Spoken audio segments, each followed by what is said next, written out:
Well, hello and welcome back. I am Guy Stevens, the host of the Alliance Against Seclusion and Restraint live series. I'm also the founder and executive director of the Alliance Against Seclusion and Restraint. If you're not familiar with the Alliance, to just give you a little bit of a clue as to who we are, the Alliance Against Seclusion and Restraint was formed about 5 years ago, almost 5.5 years ago now. Really, initially around the issue of restraint and seclusion happening in schools around the country. Our mission, though, has continued to evolve. It's not just about restraint and seclusion. It's restraint, seclusion, suspension, expulsion, corporal punishment. Even more broadly, it's really about all the things that are often done to children, very often in the name of behavior. Our work is really about trying to influence changes in laws and policies. And even more importantly than that, influencing changes in practice and approach, what people are doing and how we better can support children and really all humans to really get to better outcomes. Firm believers, as many of you know, in the idea that if you can do better, you should do better. I've always loved the quote from Maya Angelou, do the best you can until you know better. And when you know better, do better. That's a little bit about who we are and what drives us. We are here today for a special event. And you know that for a couple of reasons. One, it's Friday. We're not usually here on Friday. We're usually here on Thursday. So different day, different time. But as many of you know, we do this bi-weekly podcast. Every 2 weeks, we're here. Lots of different guests and topic. And every once in a while, something special happens in the world. And we were like, hey, we need to do a little show on that. And rather than waiting for the year that we seem to be booked out right now, it's like, hey, let's just do one. Let's get something going. So today is one of those occasions where something special has happened in the world that you need to know about and you need to not wait about. And that is, we're going to be talking about a brand new book today. We're going to be talking today with Kelsie Olds, the Occupational Therapist. And I'll be introducing Kelsey here in just a few minutes. But before I do, just a couple of quick housekeeping items. And those are, as always, these are recorded. So if you are watching live right now, great. It's fantastic to have you here. Always love to have people on live. But if you're not able to watch the whole thing or you have to come back, these are being recorded. So you'll be able to come back and watch this on YouTube, on Facebook, on LinkedIn. And if you're the kind of person that prefers to listen on the go and listen in an audio format, we make this available as an audio-only podcast. So you can come back to Spotify, Apple Music, wherever you get your podcast, and you can find the Alliance Against Seclusion and Restraint podcast on there. So lots of different ways to listen. So let's get to why you're here, and let's get to the exciting part about this, which is not to hear me talk for a few minutes about who I am and what I do, but it's to introduce our guest. So really excited. As I mentioned, there's a brand new book out that we're going to be talking about. And I am really excited to have Kelsey with us today. Kelsie Olds, the Occupational Therapist. I'm going to get that wrong sometime. It's okay. Kelsey shares every day online with thousands of parents, teachers, professionals, and adults simply seeking to heal childhood wounds in their own selves, and about the healing power in play as the core meaningful occupation that underlies childhood.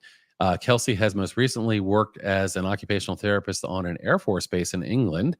And I know you mentioned you just came back from England, which gave them a unique perspective on both US and UK systems of healthcare. That might be something interesting to talk about, and education, and that intersect and affect children that they work with every day. Currently, Kelsey is working full-time in online advocacy, traveling not so much right now, right? But consulting and lecturing. And I know you've got a huge following of people that have been following your work and really appreciate all the things that you're doing out there. Kelsey, thank you so much for joining me. I'm so excited to be here to be a part of this.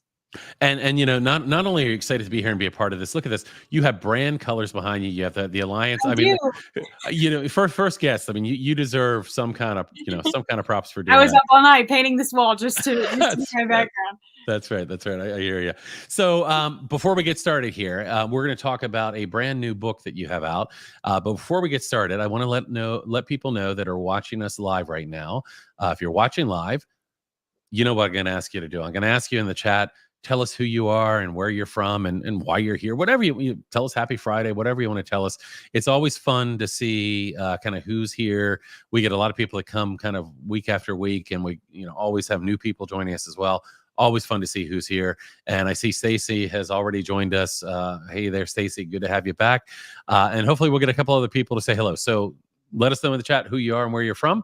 And from there, why don't you and I jump into talking about really why we're here and get into this conversation, because what I want to talk about is this brand new book that you have out, Your Child's Point of View.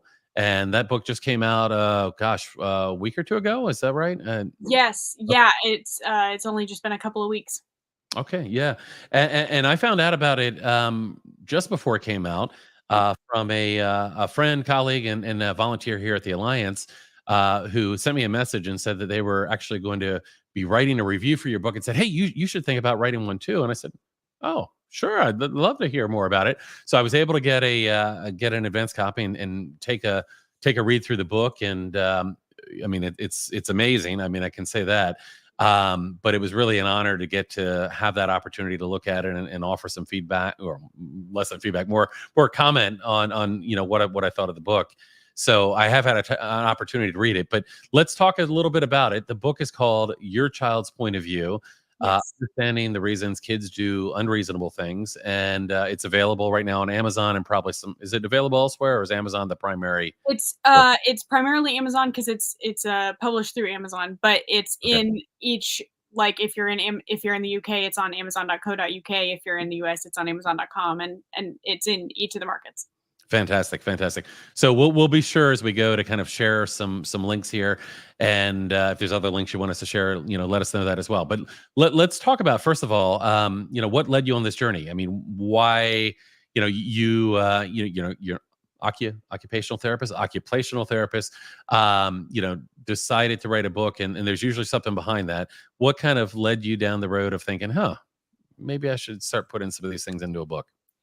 Well, so I write quite a lot online, and anybody who's coming here as a fan of my page is like laughing at the understatement because even though a great deal of social media is moving toward video, moving toward short form things and memes and things that are kind of easily shareable, which it totally has its place.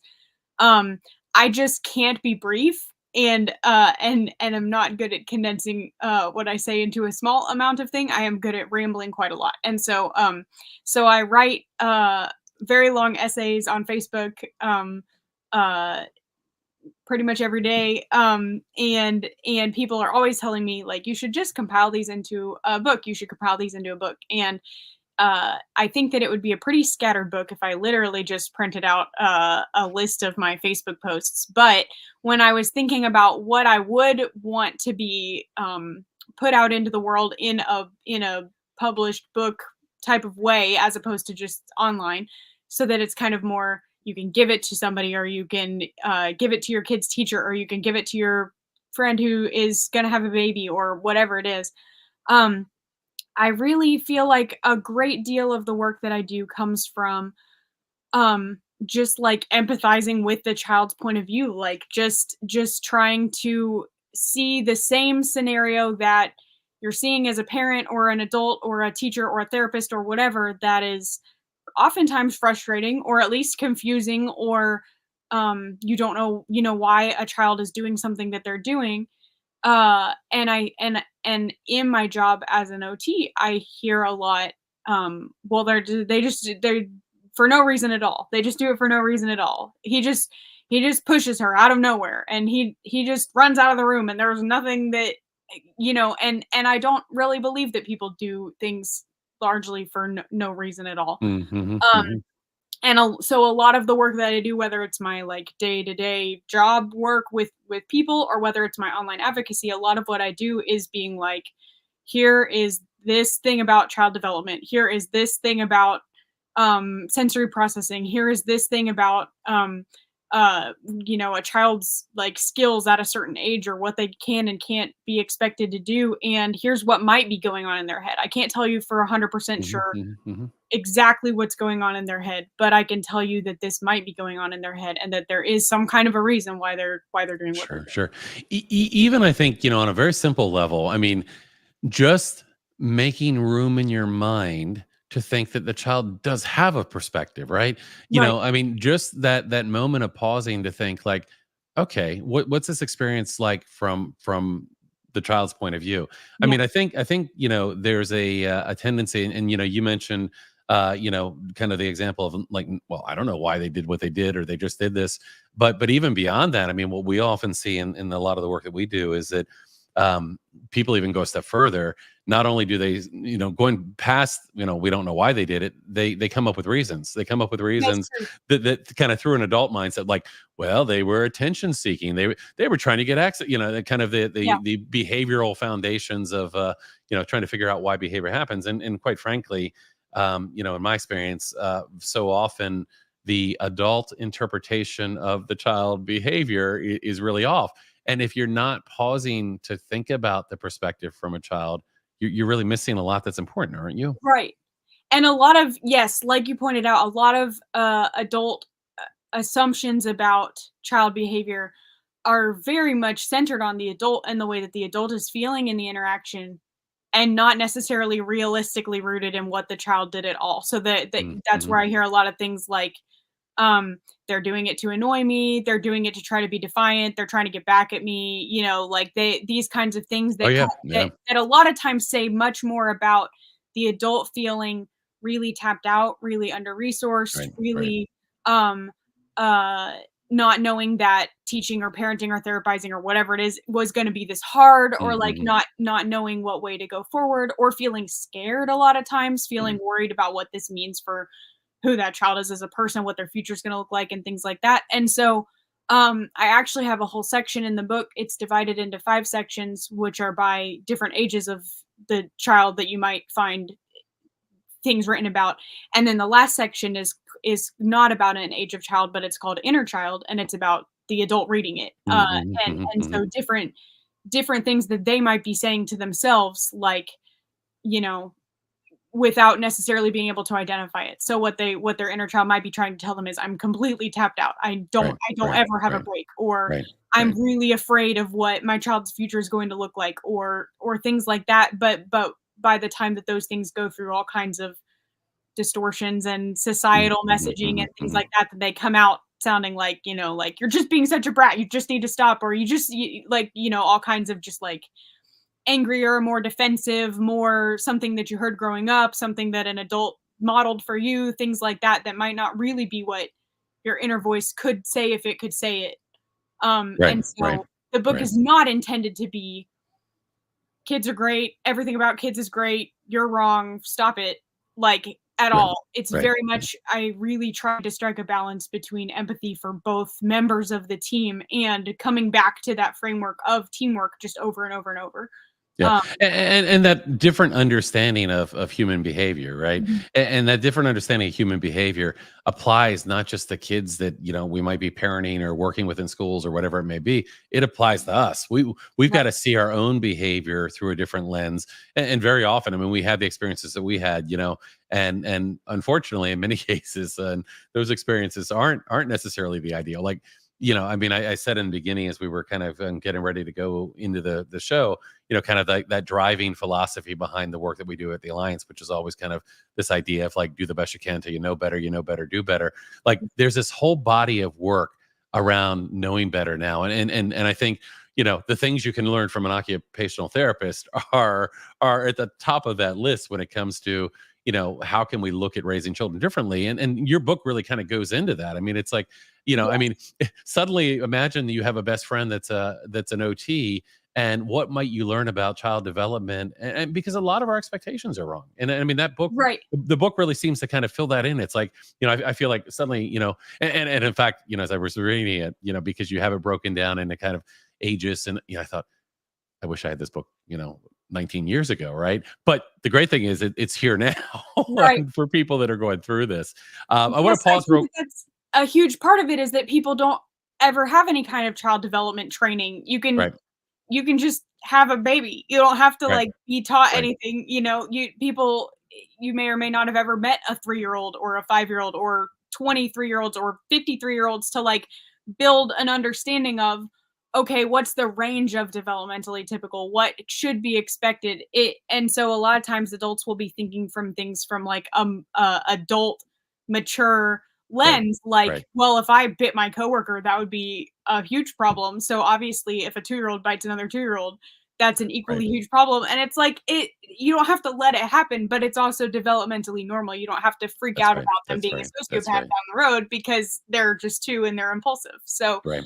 I do try to both throughout the book and then at the end even more in an appendix really break down what is developmentally appropriate at different ages, what kind of, and I try to not only tie it to ages because I know that there's a lot of people who are going to read the book whose kids are developmentally delayed or Mhm. neurodivergent or Mhm. any Mhm. other kind of reason why it might not be helpful to know, um 90% of people do this when they're 3.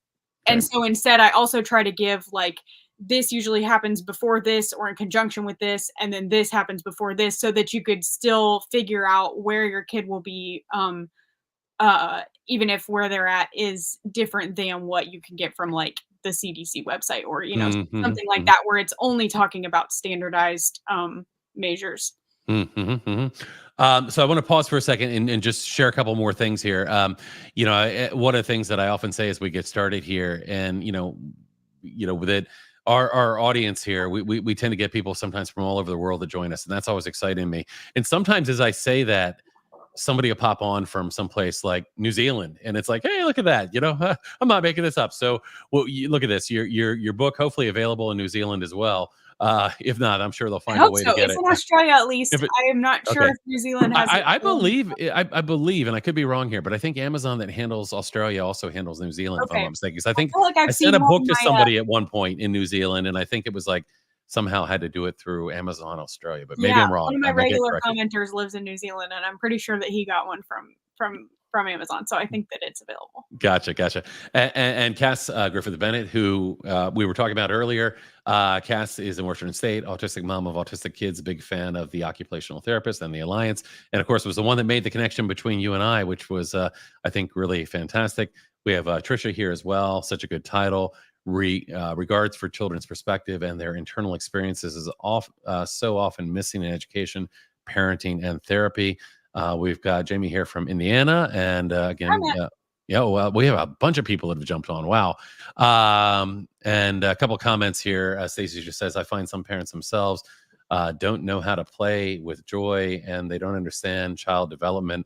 And of course, that really goes hand in hand with the theme of the book, right? I mean, part of what I think, you did so well in this is explain some of this child development. You mentioned a moment ago, kind of, and Mona de la Hook always sticks in my head about some of this, and that's the fact that people often have kind of developmentally inappropriate expectations of kids, right? absolutely, That absolutely. don't even account for individual differences. I mean, they're No, just even if you look, chronologically, they're probably inappropriate. But when you begin to look at individual differences and individual nervous systems and all of those things, it's often missing. So I know that's a big part of what you're doing here. I've got somebody else here from early intervention OT from St. Paul, Minnesota, and well, we'll get back to our conversation. People keep jumping on here, but it's great to see a lot of people here. Someone from Vegas as well. I'm so ready to share this with my son's kinder teacher and parents. Devastated to see. Okay, okay, clip chart. so Oh I've got, gosh, if it's okay for me to talk about something you else, can talk about whatever you want. I've got a for this person, for Michelle in Las Vegas. There's a page on my website on occupational.com, and it's called "When You Don't Agree with the Behavior Program" or something that's close to that. I may not be saying it word for word. Um, and it is a huge post that was so big that I didn't even post it all on Facebook because usually they bear with me through 1,000 to 1,500 word essays, but I figured that I might be breaking everybody at 4,500. Um, but it goes through uh, very much the sliding scale from like, okay, so if your kid is in a situation that they're doing a behavior plan and you don't agree with it, you might choose to do nothing at all. That might be appropriate in some situations. You might choose to leave the school. That might be appropriate in some situations. And then there's a host of like 100 different degrees of things in between those two very extremes, that might be appropriate in different situations. And because I can't speak to every single situation, I tried to give a framework for um, like how to take that and apply it. And so I talk about how you could talk to your child's teacher and some things you could say, how you could talk to your administration of your school and some things you might say, how you could talk to your child and some things you might say. And then also a section for, as a teacher, how to talk to your administration if you're school wide doing a plan and you don't agree with it and you don't want to be a part of it. And so that could be a place to go for some kind of suggestions or resources. Mhm, Um, mhm, mhm. Yeah, that's really great. That's part of the work that we do as well, is we're always trying to encourage people to try to influence a change, right? yeah, And we always start out with the idea of collaboration, right? Can you collaborate with your school? right. Find somebody that you might have some common ground with, you know. And your book would be a really good one here as well. But I often encourage people, like, if you're trying to move them in a direction, share a book like your book, share a book like Mona Della Hook's book, whatever it may Yes. be. Getting people moving in a new direction can be helpful. One thing I'll say on the clip, and of course, we're not at all fans of clip charts or behavior tracking charts, and a lot of these things that are maybe well intentioned, but are really quite harmful, and even down to a lot of the reward programs that in themselves are very manipulative. One of the things that I would say might be helpful, and this is going to be advice that sounds kind of funny here, because anybody that knows me well knows that we're not proponents of PBIS or behaviorism, but even PBIS has an article called "Ditch the Clip." So if your school's a PBIS school, maybe you share that with them, because while they may not be receptive immediately for me telling them all these things are wrong, sometimes you bring in a different messenger and might have some results. So I want to go backwards before we go forward. And of course, occupational therapists. I've often shared with people on the podcast and in conversations about some of my favorite people. And I'll often talk about social workers, some of my favorite people. Social workers are all like heart of gold, want to make change. OTs are up there with, the list of favorite people. In fact, I remember having conversations with other OTs about the fact that I'd love to see, because sometimes it seems like the OTs in our schools don't have the, what's the word I'm looking for here? Don't have always the influence that they should. Don't have, sometimes the role is very narrow in terms of what a school-based OT might be expected Right. to be involved in. And I remember at one point having a conversation with Greg Santucci on this program. We were talking about the role of OTs, and we were talking about behavior and lots of the other things. And I was like, the amount of value that an occupational therapist can bring to understanding why a kid might be having a hard time, what's stressful, what's difficult in the environment, can be really immense. But sometimes in the current system, we're not getting maybe as much out of the occupational therapist as we could. But kind of in that role, I mean, what led you to occupational therapy, and what kind of got you moving in this direction? And we'll come back to the book, but I'm just going to set Yeah. the stage here of like what led you down this direction and what are you really passionate about? So, as far as coming to occupational therapy in the first place, for me, um, OT and adoption and working with children with disabilities or disabled children were like intertwined from the point that I was 13 years old and newly allowed to use the internet with less supervision.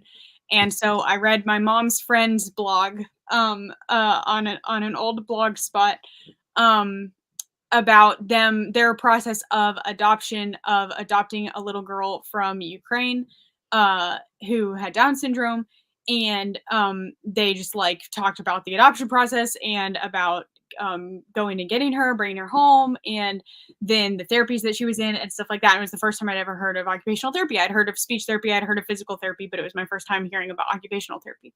And before that, I wanted to be a teacher, which I would have been terrible at. And I knew I wanted to work with kids, but after that, I was like, oh, okay, OT. I want to be an OT, and I want to work with disabled kids and also adopt kids, and that's what I'm going to do with my life. And I didn't ever waver from that from then on, and everything about the world was much bigger than I thought it was when I was 13, and much less straightforward and much less simple. But I still ended up in roughly that place. And I didn't even know that OT had anything about not pediatrics. Like the only OT that I knew was pediatrics, but then it turns out that pediatrics is a very small subset of occupational therapy, which is a bigger field. Um, and in my school, there was one pediatrics class and the rest of it was non-pediatric for 3 Mhm. years. I had one peds class, and so, I spent a great deal of school being like, is this actually what I want to do with my life? Like, does this circle back around to what I want to do with my life? And then as soon as I was in practice, I was like, oh, turns out it is. Okay, great. Good to have that confirmation now that I have a degree in it. And and so then I was working just really scattered all over the place because we were adopting and needed as much money as fast as possible. And so I was just working everywhere that would take me, kind of PRN, which is like very casual part time with no obligations on either side. They call you that day, they see if you're available, you come out if you are, you don't if you aren't. And not only in peds, but I was working in every setting that I could get into. But the work that I did in pediatrics that influenced me the most profoundly was working in a group foster home for uh, children in the foster care system who were disabled, usually multiply disabled.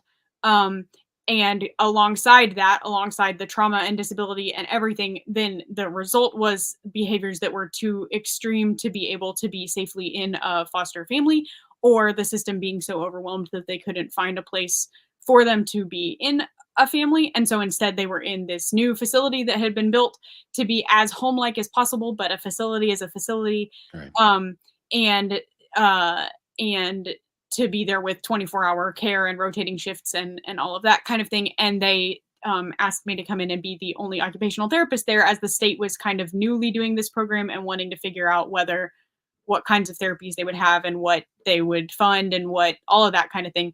None of that was really in my realm of having to figure out. I just got to go and work with the kids every week, and it was one day every week, but it was like my favorite thing that I was doing. And um, it was it started me breaking out of the mold of everything that I had been modeled, everything that had been modeled for me, or everything that I had been taught, which was like sit down at a desk, do a worksheet, learn about tracing, do handwriting, like okay, the kids would just get up and leave the room. Like they didn't Mhm. even if they didn't like throw a table. Like Mhm. they didn't have to be there. It was their house Mhm. effectively. And so Mhm. they were like, yeah, whatever. And they were like 12. So they were like, goodbye. I Mhm. just won't do this.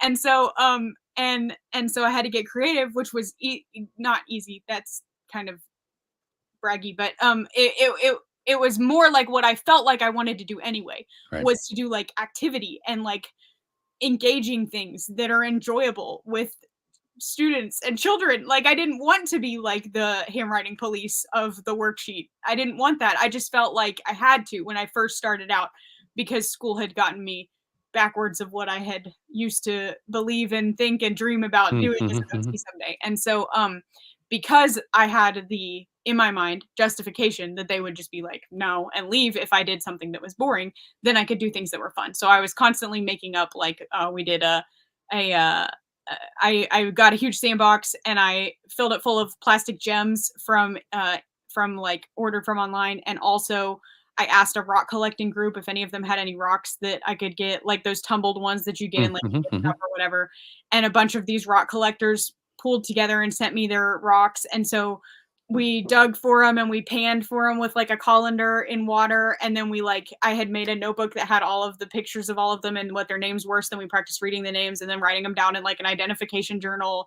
And then they got to like keep one of the gemstones and polish it with like a little cloth. And so like things like that, I would do things like that every week, where it was like a group activity. Anybody could come be a part of it. They could leave if they stopped being interested, but usually they were super happy for the like attention and engagement. Sure. And then I well, and then COVID. Mhm. And I no one was allowed in the facility anymore. It cut off abruptly.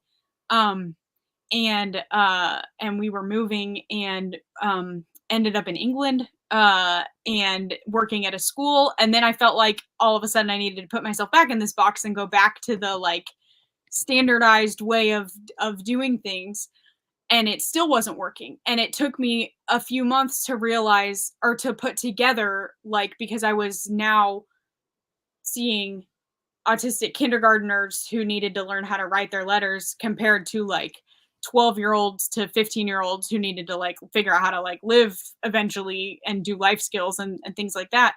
It took me a while to think consciously, like, there's still a lot of trauma here. Like, what if I treat this the same way that, like, in my mind I was like, oh well, they were like traumatized enough, or like, I don't know, like some Mhm. kind of weird gross way of saying something that wouldn't be accurate to anything that I think now.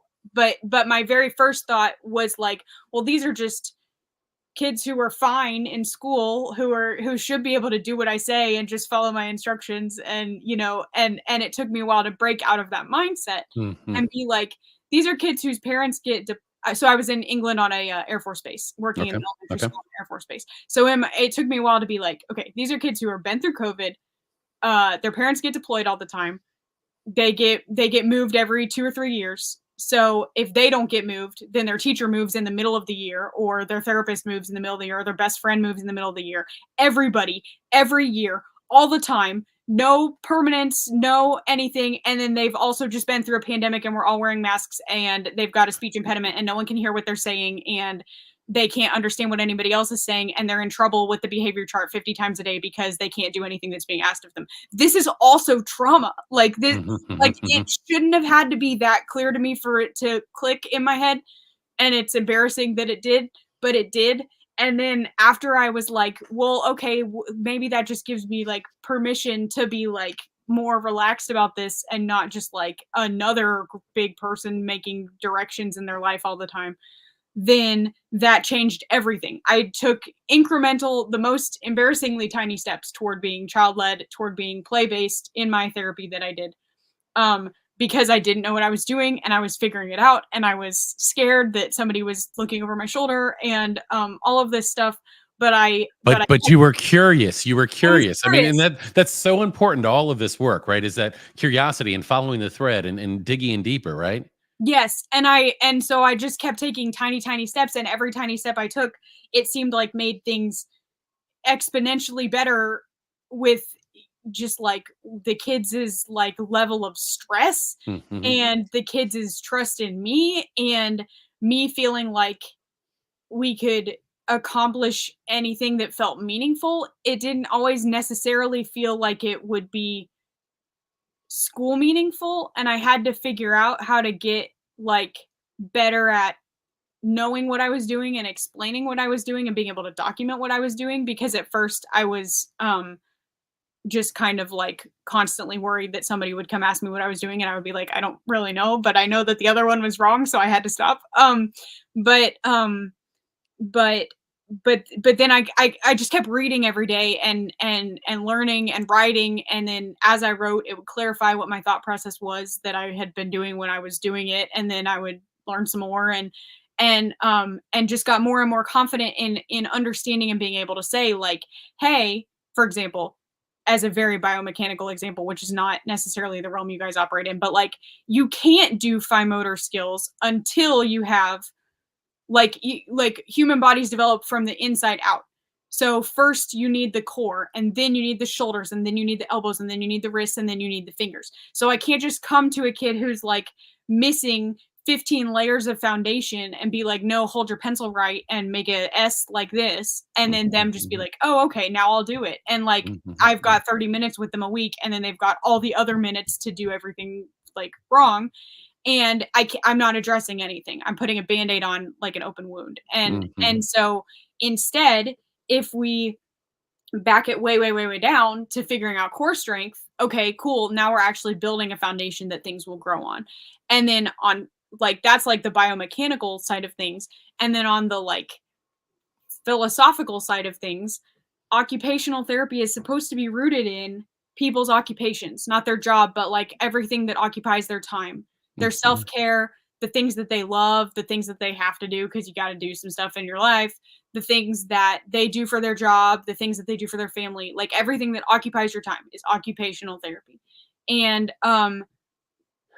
it's supposed to be meaningful to the person. Like if you were in hand therapy, which is another branch of occupational therapy, and you had two people come in and they had the exact same wrist injury, but one of them was a knitter and one of them was a fisherman. You would do different things mhm. to try to like angle therapy toward the thing that's meaningful to them.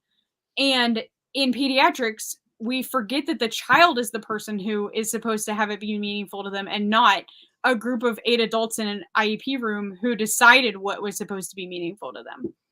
And that that like shift in my mindset of like, okay, I have to be able to explain myself to the adults, but I have to be doing the right thing for the person who I'm treating.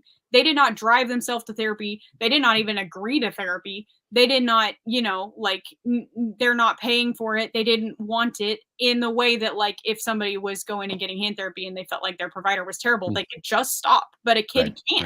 right, right, They have to go with me every time I say so, or else whatever. And so if I'm not thinking in my mind about what's meaningful to them, then I'm just like dragging them through it. And none of that is meaningful, and none of it is going to be repeated or practiced, because all I could do is get more and more and more in a power struggle. Like if I laid down homework right, they have to do, and then I got them in trouble if they didn't do the homework, and all I could do is just like come down harder and harder. But if instead I angle into play, play is the primary occupation of a child's life. Children play if you leave them unattended for 15 seconds. Like that's as natural to them as breathing. And so if I'm like, oh, here's a cool way to play, and it happens to work on core strengthening, then they're gonna like go teach it to their brother and their mom and their friend at the playground and their whoever, if it was inherently actually meaningful to them. And if it wasn't, then I need to change. right, right. Well, you know what's interesting about this is it connects so strongly back to the book, which is considering the child's point of view, right? And this gets back to what we often talk about, kind of like principles that I think are really important. But one of the core principles that we believe in is like collaboration, right? And collaboration isn't doing something to someone. It's Mhm. not doing something for someone. It's doing something with someone. And when you're doing something with someone, their point of view and their needs really matter, right? But I mean, and I think that there's some um, longstanding beliefs and ideas around children that desperately need to change. And I always am hopeful when I meet people like you that there's influences out there that are moving people in a better direction. But I mean, it's so critical that we really that we respect a child's bodily autonomy, that we respect a child's point of view, that we are working with and not doing to. But unfortunately, that's not the norm in a lot of places, and a lot of work that's done with children. But Right. the with is the wrong word.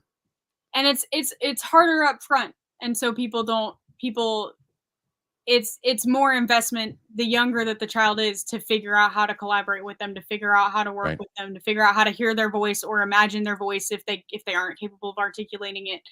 um it's a lot of work, and parenting is exhausting, and right, teaching is exhausting, and everything is exhausting, because a lot of other things in society are built in a way that people are really isolated, and people are really trying to figure stuff out on their own, and people don't have support systems to lean on. And so there's just like this cascade of challenging things. But I had a post that I wrote about, where I was talking about a family who was dealing with some really serious things that I can currently very identify with. I hurt my knee pretty badly. I haven't been able to walk in the past week. I can't get medical help until next week.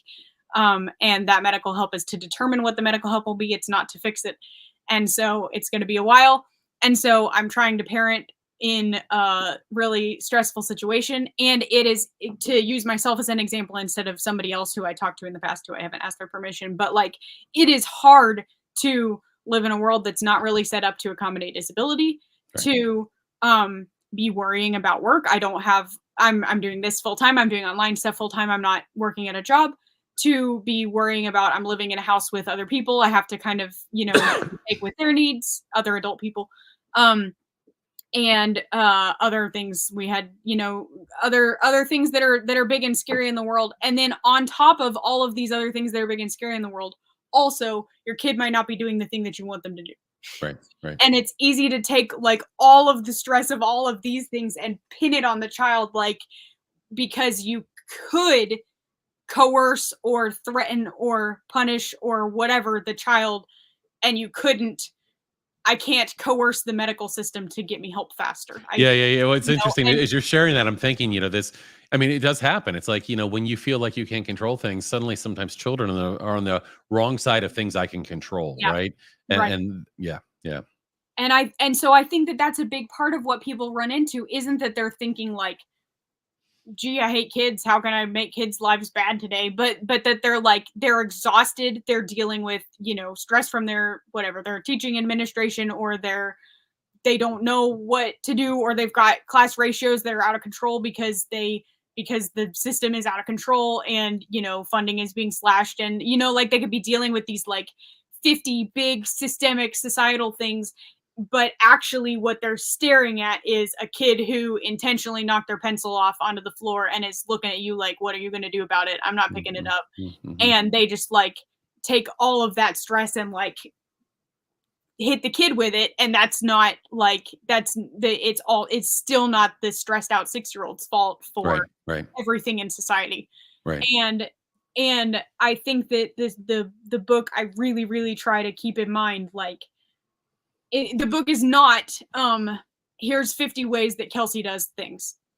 I really try to give like multiple ways on each page, and I might pick a different one than you pick, but all of the ones that I gave as a problem solution are ones that I think are like valid and reasonable. And even if they're not the one that like I would personally do, or they aren't relevant to like personally me, and and just trying to like really empathize with seriously all of the members of a team, like all of the members of a team, the adults and the children, nobody getting their hmm needs met at the expense of the other, nobody being prioritized over the other. Like the adult doesn't get their way just because they're adult, but the adult doesn't have to just give up everything just because the kid's a kid. Like Right. really really that there's a way to collaborate and meet everybody's needs in this.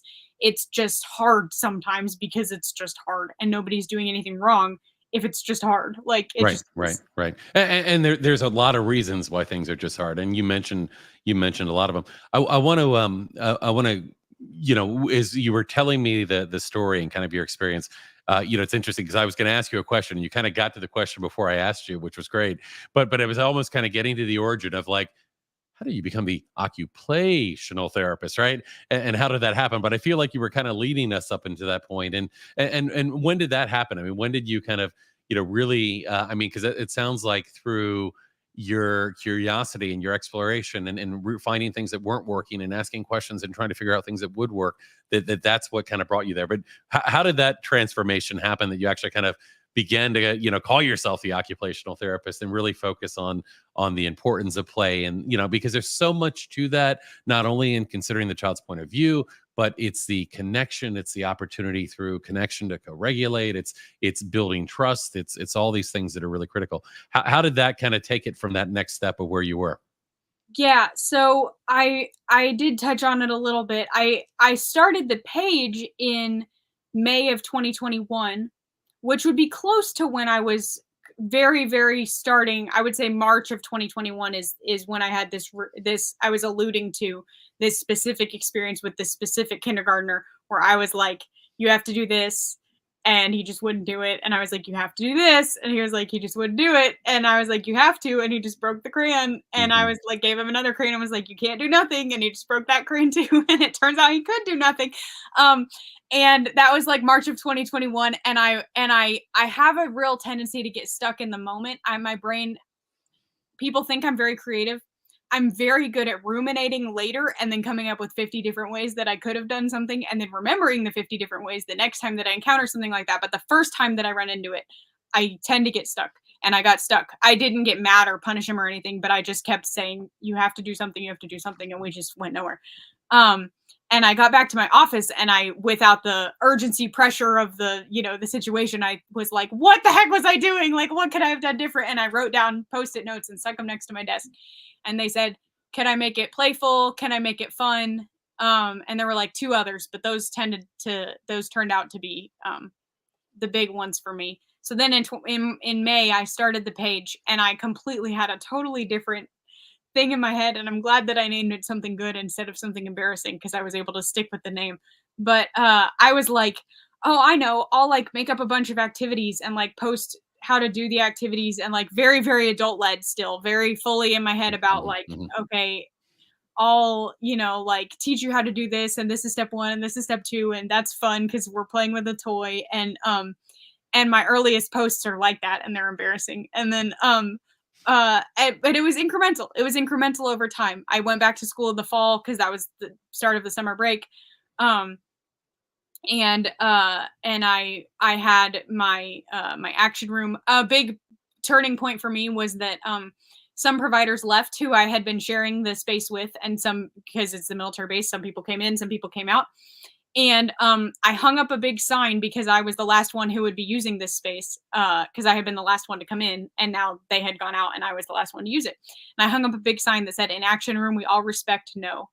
And because before we had done a lot of physically making kids do physical activities even when they didn't want to, even when they were crying, and I was really uncomfortable with it. But I was telling myself we weren't hurting them in any way because we weren't doing a physically painful thing. It was like, I'm scared to go up this ladder and touch the thing at the top. Okay, well, you can do it anyway. And if you can't do it, then I will hold your legs and I will make them go up the ladder. And and I was really uncomfortable with it, but I was trying to justify it to myself. After the people left and I was the only one left in there, I hung up a sign that said, "In action room, we all respect no." And I kind of made it sound like it might be a rule for the kids, but I was thinking it in my head as a rule for the adults. I was just ready to like backpedal with anybody who like gave me any resistance, because I was still super scared and looking over my shoulder all the time. But nobody did. And then that year was really different with the way that the therapy room was. If a kid didn't want to do something, I'd be like, "Okay, do something different."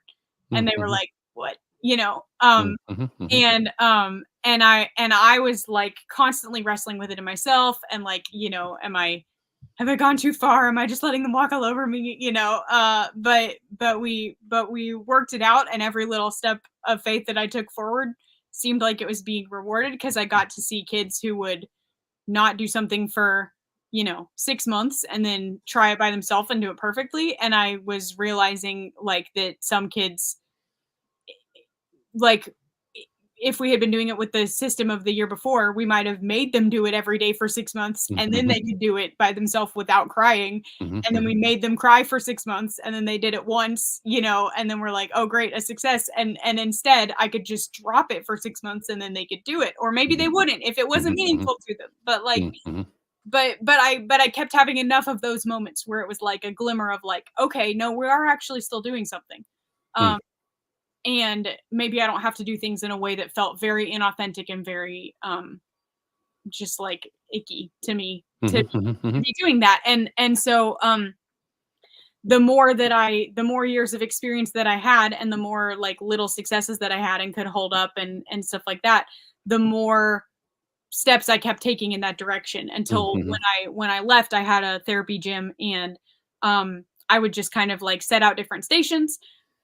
The kids could mix the stations, they could play with them. If they made something and they wanted to leave it the way that it was, then we would put it somewhere safe. If they made something and they didn't care, then it might get left out and somebody else would, like, we didn't clean up stuff afterward. People played with other people's stuff, or they put it aside if they wanted it to be safe. Sometimes the kids would be like, "I have no idea what I want to do." And I would be like, "Okay, what about this, this, or this?" Sometimes kids would come in and be like, "I don't like any of your ideas. I have completely my own idea." And those I have actually written a lot of like long form just descriptions of everything that we did in a therapy session on my page and on my website, because just the like observation of it happening was just like just realizing what is okay, I get to see what's meaningful to this child. Okay, as a play partner, I might be able to interject an idea that I have that'll turn it into something that has something to do with what it is that our goals are, or things like that. But also to talk with them about what their goals were. And I don't know, it was just it turns out that child-led play is magic. And it had been long enough since I had been a child that I had forgot that and I wasn't super great at playing with other kids. So who knows, maybe I only thought that I was the one with all of the magic, and it turns out that all of them are the one with all of the magic. So That's fantastic. That's fantastic. So along this timeline, you mentioned you had also adopted children, correct? yes. Okay. And it's interesting. I'm listening to a lot of what you're sharing, and of course, I have a lot of people that, kind of friends, colleagues, people that are out there doing work in kind of similar areas. And I think about, people that I work with that say the Attachment Trauma Network. And of course, that group kind of had a beginning in parents that had adopted children and not really understood even adopting very young children, the trauma that often Right. came and attachment and a lot of other challenges that they were absolutely unaware of. And of course, there's a lot of work that focuses on trauma and being trauma informed. One of the interesting conversations I've had with a couple of colleagues is the fact that there's a tremendous intersection between trauma and disability and neurodivergence, and sometimes those things aren't as tightly linked in people's minds as I think that they should be. And sometimes some of the things that people are advocating for in that trauma space aren't necessarily neurodiversity friendly or Right. really optimized to support all children. And I know, you talk a lot about kind of all children and that as well. I'm kind of curious, I'm going to guess here and I don't know the answer. So, you're going to learn, right? You had a foundation in occupational therapy and you mentioned kind of like some in the area of pediatrics, but, also then having adopted children and probably learning some things along the way related to attachment trauma and other things that might be part of that. Um, I would imagine that that probably led you to really take a deeper dive down into trauma, into maybe the neuroscience and the brain science that we have today as well. Like, how did that mesh into the things that you were doing? Because I know in the book, part of it is really about again that benefit of learning about development through the eyes of occupational therapists. But I'm going to guess that you were bringing other experiences to the table as well.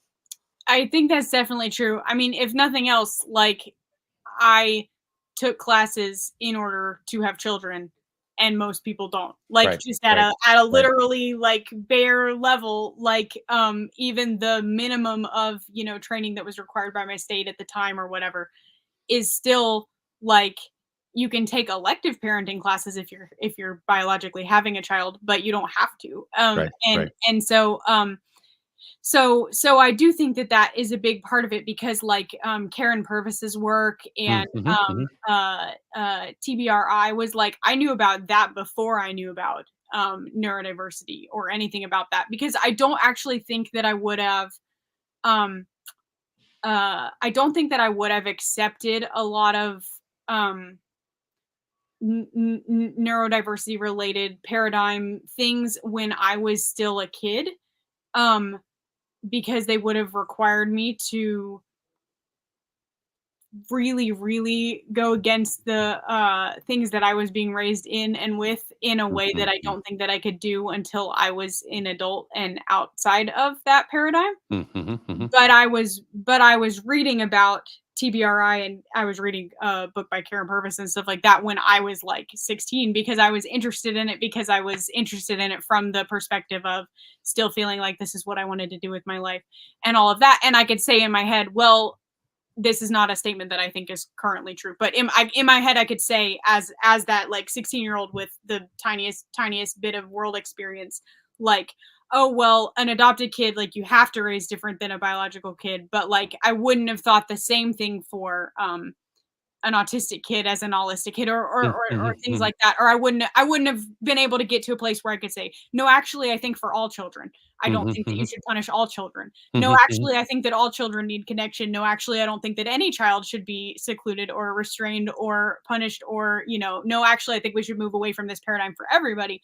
Um, I wasn't ready to be there yet when I Mhm, was mhm. little, but but I was able to do this like adoption exception thing in my head. And so Mhm, they were mhm. the first that was the first thing in my head where I was like thinking about how I might want to parent differently someday than the way that I had been parented. Mhm, mhm, Um mhm. and how I just like might not even know everything that I didn't know and how I needed to like I wouldn't have been if I had just I don't know if I had biologically had a baby, I don't know if I would have been open to other parenting paradigms or if I would have just started copying what I grew up with. I'm Right, not sure. right, right, right, Um, right. and A but and this there's is still like a there's wedge still in it. yeah, I mean, there's still a tremendous amount a really poor parenting advice out there. I mean, there really is. And I mean, I'm always happy to see. I mean, that's again back to your book. One of the things I love about your book and kind of the way you broke it down and the different areas of development, and is this is really helpful, meaningful. Based in solid, foundation of science and understanding of, kind of, the way the brain works and human behavior. But there's a lot of really bad advice out there right now. Yep. And, I did a little article recently just kind of on a couple of parenting books that I really like. And one of them is Mona Hook's Brain Body Parenting, and Robin Goebel's work, kind of raising kids with big baffling behavior. Some great stuff out there now, but there's still a tremendous amount out there. And again, I think, when we talk a lot about compliance and like, how do we get there? How do we get I mean, whether in schools or in families, the focus on compliance is often extremely strong. And in my mind, compliance is the wrong thing to focus on, right? Right. And I think about the Neurowild cartoon. I don't know if you've ever seen that one. There's a Neurowild cartoon that has a swimming pool, and there's an adult with a clipboard standing in front of the swimming pool, kind of taking notes, and you see a child drowning in the pool, and the adult's writing, child, failed to comply with the direction to swim, right? Yep. I mean, so much of the focus today is in the wrong places. And Right. again, back to the work that you're doing in the book, having, I mean, shouldn't everyone need to go through, kind of some of the, training? I mean, you mentioned the training that you had, and I'm sure that you could imagine even a better version of that, but based on your own work and others. But nonetheless, I mean, shouldn't everybody have some baseline training on child development and all of this? And it just obviously, doesn't happen. But it makes it really easy to fall into the things that we've done or the way that we were raised. Right. And, I mean, I remember, I mean, my son is now 19, my daughter is now 15. And, I think about the things that I learned along the way, as a father of neurodivergent children, kind of the things that you learn along the way. And there were things that were really changed everything. But I wish I'd known some of those things sooner, right? Right. And like you, I mean, the story is that you learn, but the important thing is that you're curious and you're asking questions and you're open to so much of this. So let's get back to the book for a second and talk about kind of the way that you've kind of put this together, because one of the things that you've done is you really focus on kind of these scenarios. You focus on these scenarios, and kind of hypothesize what might be an adult point of view and what a child point of view might be. And what's so important about that in my mind is just the fact that you're having that thought process, right? Great.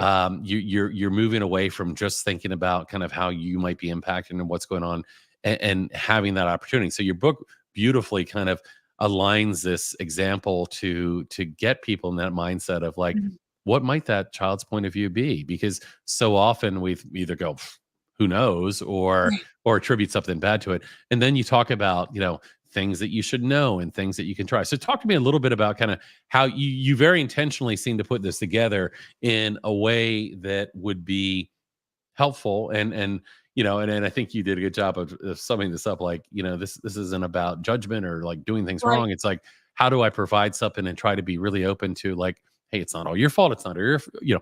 So tell me about, what led you to that format, and kind of a little Yeah. bit about the format. So, uh, I actually, like, a couple of years ago, did a post on my page where I just said, "Tell me something that your kid is doing that's frustrating you."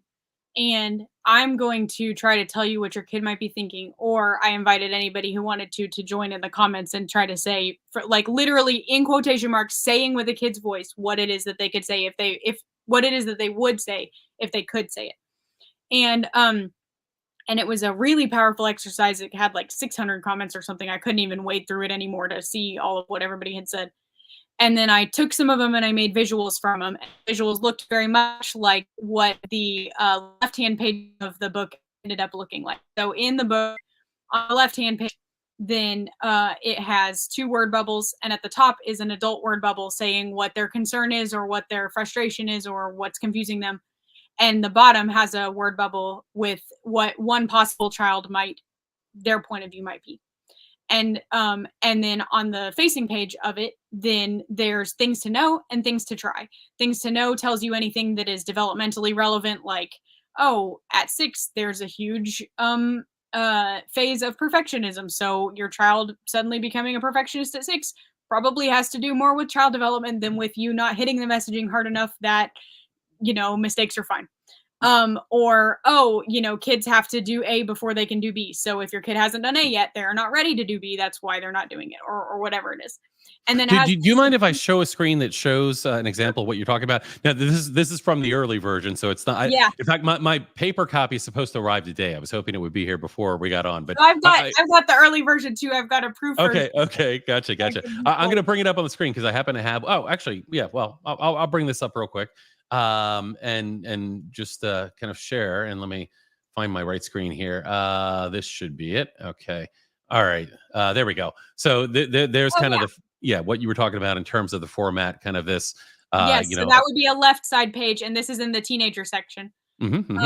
There's a babies and toddlers, littles and middles, tweens and teens, at school, and then inner child. And each one has 10 to 15 different of these little so on the left page is this with the adult's point of view and the child's point of view. And then on the right page is things to know and things to try.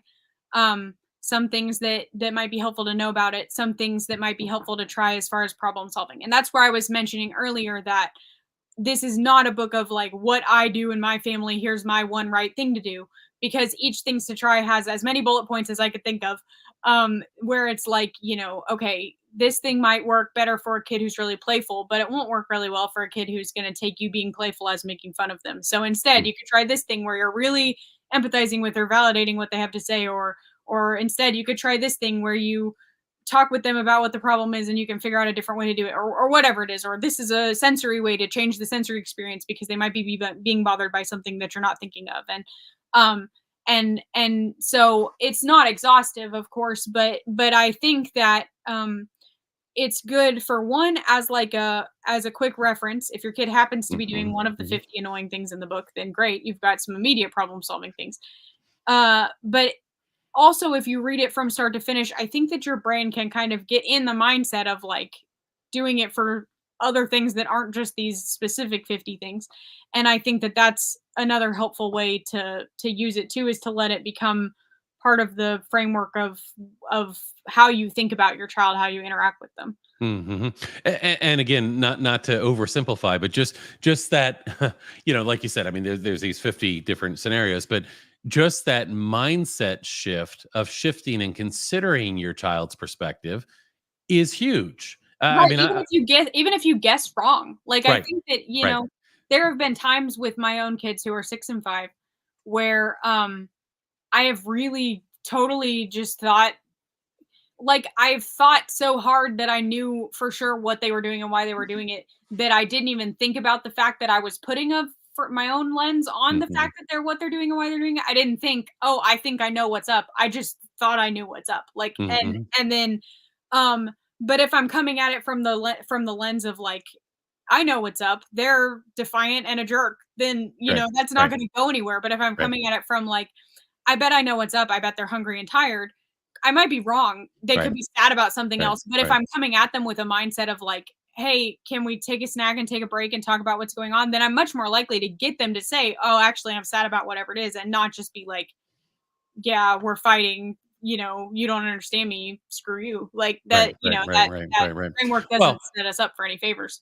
In my mind, and kind of the work and research that I've done in a lot of these areas. I mean, just that very simple idea of understanding that, not all behavior is intentional, that a lot of behavior is it's a matter of, cumulative stress, kids getting pushed outside of their window of tolerance. It's a matter of, a lot of things. And even just making that leap to like, this isn't a kid intentionally trying to give me a hard time. Just like, hey, this is a kid that's having a hard time. I mean, that can be transformative. And I think how you view and how you respond, versus, taking it personally, getting defensive, yourself becoming dysregulated. And of course, once the adult becomes dysregulated, everything's, And we've all been there. We've all been there, right. But, it's yeah, moving in the wrong direction. So I want to be mindful of time. I've actually taken you longer than I planned to, but this has been a fantastic I conversation. ramble. I set No, that up. no, you're fine. I just I want to make sure I'm not keeping you too long here. But I do want to ask you a little bit about the at school section. Kind of you know, this is very I think important to a lot of folks in our community and our audience in terms of obviously you know I think the you know the developmental piece applies all across the board, whether you're a parent, who anybody that is supporting working with other human beings. I mean, you need all of this. But tell me a little bit about the school section and what the focus of that was. Yeah, so I mean, it is very much like the other sections, but it applies to all ages because I didn't want it to be just for elementary or just for middle or just for high, but it really there's ones in there that are probably very pre-K specific, and then there's ones in there that are probably very high schooler specific. Um, and and then even within that, even if I thought like, okay, well, this concern is probably for older kids, I still might have tried to consider like one bullet point of things to try that would be for younger kids or things like that. But really just going through with the things that are frustrating for teachers, with things that are challenging to come up against in in school systems, and there are some things about that that are similar to parenting, and there are some things about that that are unique challenges to parenting. Like one of the ones is about a teacher whose student is like literally refusing to go with the classroom when they get up and go somewhere, and if a parent's 6-year-old isn't going with them, they might be able to pick them up, or they might be able to put them in a wagon or a stroller or whatever, um put them in the car, but a teacher can't pick up the kid and leave, and so things like that where there's like a little bit of a difference to it to what there would be for parenting.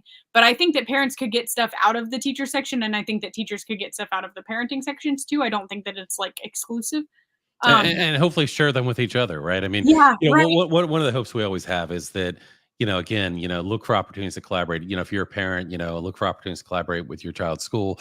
Share with them books like this or pieces like this that might be helpful. I mean, often an educator wants to know, like, hey, if you have ideas or things that work, let me know. Right. And it really can be helpful to kind of share these kinds of things. Yes. Yeah. And I think that it would be a helpful starting place, because the whole entire all ages of school are condensed into one section of one larger book. It's probably less likely that a teacher is going to find their exact concern compared to the parents Mhm. maybe being able to Right, find their right, exact concern. right. But I do think that they cover quite a lot of sensory stuff, because I kind of carry that component with me in my OT background. Um, they have just like a lot of times that's related to behavioral stuff, and so I do feel like it could be a very broadly helpful or broadly applicable, even if just for the theory, if not for the specific, your student is exactly in here with exactly the thing that's going on for them. Absolutely. So I want to have you in just a real short, description. Inner child. So you have a section called the inner child. What's that all about, and why might somebody want to dive into that? Yeah, so I'm one of those people who has a really hard time getting my brain to go from the 98% finished way of a project to the 100% finished way of a project. Once I hit 98, my brain's like, cool, done. And that's not true. And once I hit 98% done with the whole rest of this book, I thought, what if I added a whole section about the inner child? And I was like, no, I don't want more section to this book. And I forced myself to write it. I dragged it out of myself, and I genuinely think it's the best part of the book that ties the whole thing together, because I really got to speak to um some of my own things, and then from talking to other parents, some of the things that don't actually really apply to me, but I can empathize with or can relate to. And it's got 10 just really frustrated, really exhausted, really tapped out things parents might not say out loud, but might be saying in their head, or might be saying to themselves, or might be saying to a loved one, or might be saying to their therapist or whatever. And then what your inner child could be trying to say underneath that. Mhm. um, I know that a huge thing that I am constantly saying to myself, there's like 50 million angry sentences that I say in my own head that really just translate to, I'm very tired. I'm very tired and I don't, I feel exhausted. I feel like I'm running and I can never keep up. I feel like everything's, getting away from me. And then still on the other side on the facing page, it still has like things to know about yourself and things to try to come up with some solutions, maybe some creative ways of doing that, maybe just some signposting toward resources where you could figure out a more in-depth way of doing that.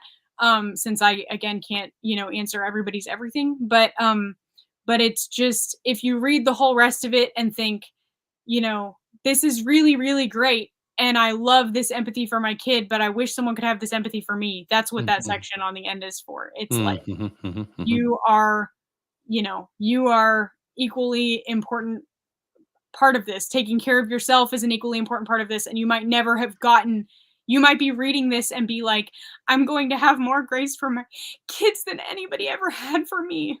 Right, right. It starts with the adult. It starts with the adult brain and nervous system, and the adults, able to understand and take care of themselves. I mean, that's so Yeah. critical. Yeah, absolutely.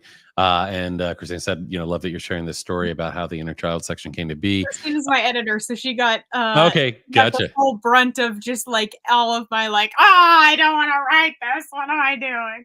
Yeah, yeah, that's great. Katie says this looks awesome. Going to order my copy today, and of course, want to encourage people. It's a fantastic book.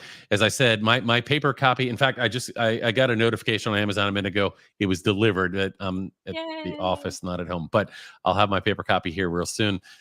Really appreciate you, your work, your journey, this book that you put out there to share with the world. And I mean, this is how change happens. This is how people shift what they're doing, and I think leads to better outcomes for everybody. So really appreciate what you're doing. Another comment here. Ordered. It's great. So you definitely, I'm sure, have a lot of convinced readers already. So as we're wrapping up here, I just want to give you an opportunity. Is there anything else you want to that we didn't get to talk about? And obviously, there's a lot we didn't get to talk about. But anything else about the book that you'd like to mention or share as we're wrapping up, or any just final thoughts for folks today? I think that just like there's so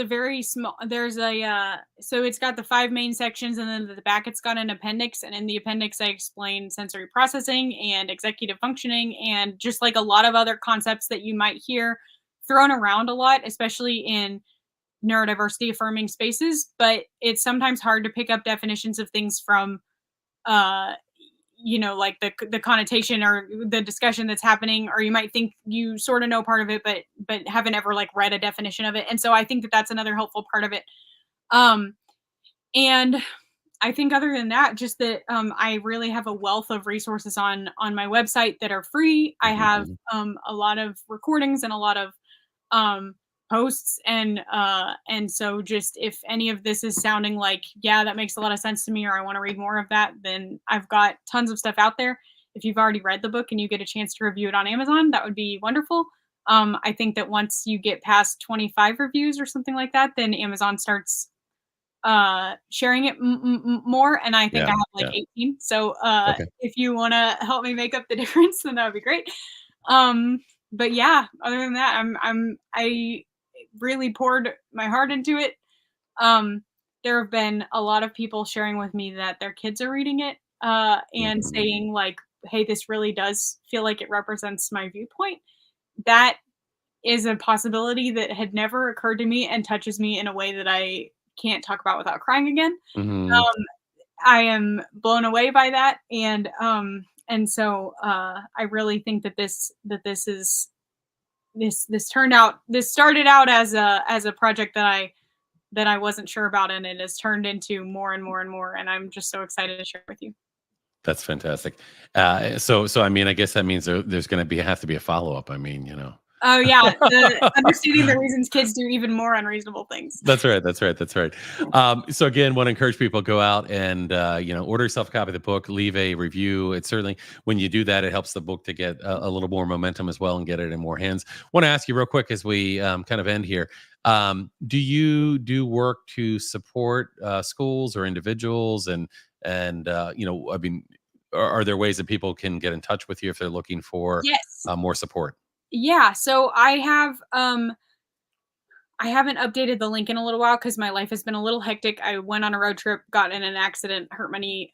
But I will be posting soon on my Facebook page some updated office hours. If you're a person who wants to, like a teacher, a parent, anybody who wants to like one-on-one talk with me, I do that. If you are like a whole school or a whole therapy clinic or a whole, I don't know, parenting group, whatever, if you're a group of people and you want me to do a training, I also do that. Um, in the meantime, until I get those office hours posted, you're welcome to send me an email. My email address is theoccupationaltherapist@gmail.com. But I will have office hours posted soon. So I do one-on-one consults with people. I do virtual trainings. Eventually, when I can walk again, I'll be doing in-person trainings again. And so yeah, I really love getting to do that because I love getting to talk one-on-one with people, because so much of my work is aimed at being very, very broad. How can I help the most people possible? And that's super important, but I really love it when I get to solve one thing with one person. So Sure, I love sure. doing that too. That's fantastic. Okay, well, I'll tell you what. If you can hang on, we're going to let everybody else go. But I want to thank you behind the curtain here. So we're going to let everybody else go, and I want to thank you again for being here today, for doing the book and sharing with us about it. I want to thank the audience that's been here with us for the last hour and 15 minutes. Love that you've been here with us and been active in the chat. Please share this. It'll be available, and it's really helpful if you share it and get more people aware. So we will see you again. I think next Thursday we've got another really interesting program on tap. So thank you so much, and we will see you again next time. Bye bye.